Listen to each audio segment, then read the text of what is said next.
Hello tout le monde et bienvenue dans ce tout premier podcast. Franchement, ça me fait hyper bizarre d'enregistrer ça aujourd'hui parce que ça fait vraiment longtemps que j'avais envie de créer ce format. Un espace plus calme, plus vrai, plus profond aussi. Parce qu'aujourd'hui, avec les réseaux sociaux, tout va extrêmement vite.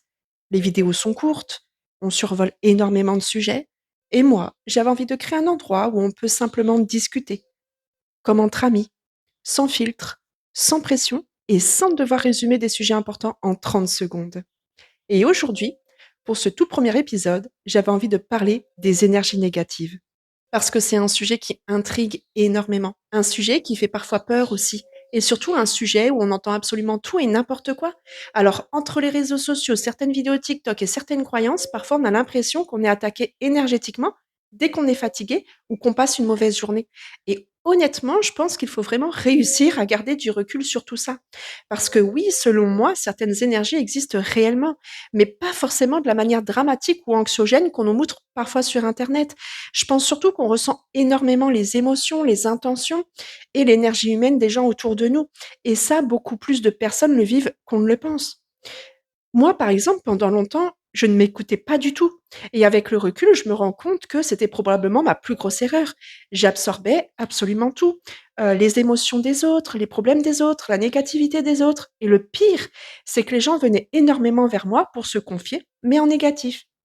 Mais souvent, uniquement pour ça, pour déposer leurs problèmes, leurs plaintes, leur mal-être, puis repartir. Et moi, je gardais tout. Je prenais tout et je portais tout émotionnellement, au point où mon corps a fini par complètement saturer. Je dormais mal, j'étais épuisée constamment, je pleurais énormément, j'ai perdu du poids, j'étais stressée en permanence.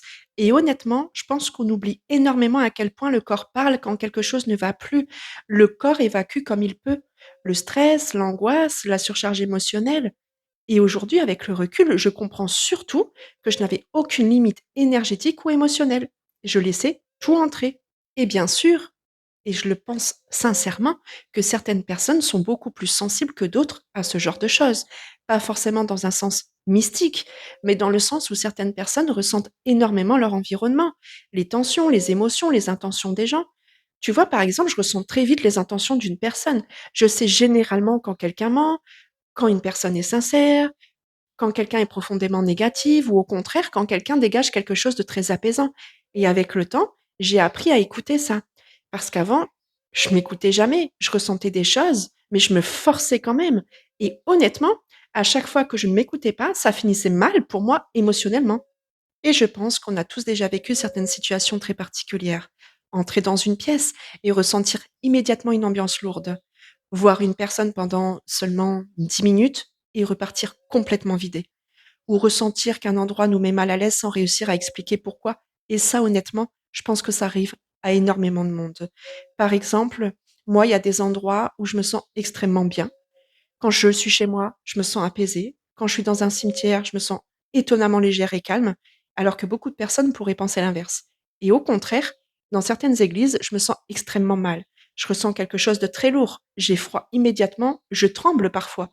Et ça ne veut pas forcément dire qu'un endroit est mauvais. Je pense surtout qu'on réagit tous différemment à certaines ambiances, certaines énergies, certains lieux. Mais honnêtement, je pense aussi qu'il faut faire extrêmement attention aux dérives qu'on voit aujourd'hui sur Internet. Parce que franchement, parfois, certaines personnes tombent dans une peur permanente et ça peut devenir très anxiogène. On voit des vidéos qui expliquent que tout est une attaque énergétique, que si on est fatigué, c'est le mauvais œil, que si on a une mauvaise journée, c'est forcément une énergie négative, que certaines personnes sont attaquées constamment. Et honnêtement, je pense que ce genre de contenu peut devenir dangereux mentalement. Parce qu'à force, certaines personnes vivent dans une hyper-vigilance permanente. Elles ont peur des gens, peur des lieux, peur des regards, peur des énergies, et ça peut créer énormément d'anxiété. Je pense sincèrement que la spiritualité ne devrait jamais nous faire vivre dans la peur. Au contraire, pour moi, elle devrait nous aider à retrouver de la paix intérieure, du calme, de l'alignement. Et honnêtement, entre nous, je pense qu'une énorme partie des énergies négatives aujourd'hui vient aussi de notre environnement quotidien. Les réseaux sociaux, par exemple. Personnellement, je ne regarde plus les infos, je regarde plus les médias, je ne regarde plus, tout ce qui est anxiogène parce qu'on absorbe énormément plus qu'on ne le pense. Des conflits, de la peur, de la colère, des drames en permanence et notre cerveau finit par saturer. Je pense qu'on sous-estime énormément l'impact émotionnel de ce qu'on consomme tous les jours. Même même certaines relations familiales parfois. Et ça, on en parle très peu. Mais honnêtement, parfois, la négativité la plus lourde vient de l'entourage proche. Des critiques permanentes, les tensions, des jugements, des personnes qui projettent constamment leur frustration sur nous. Et à force, ça nous épuise, clairement. Je le pense et pour moi, c'est une certitude.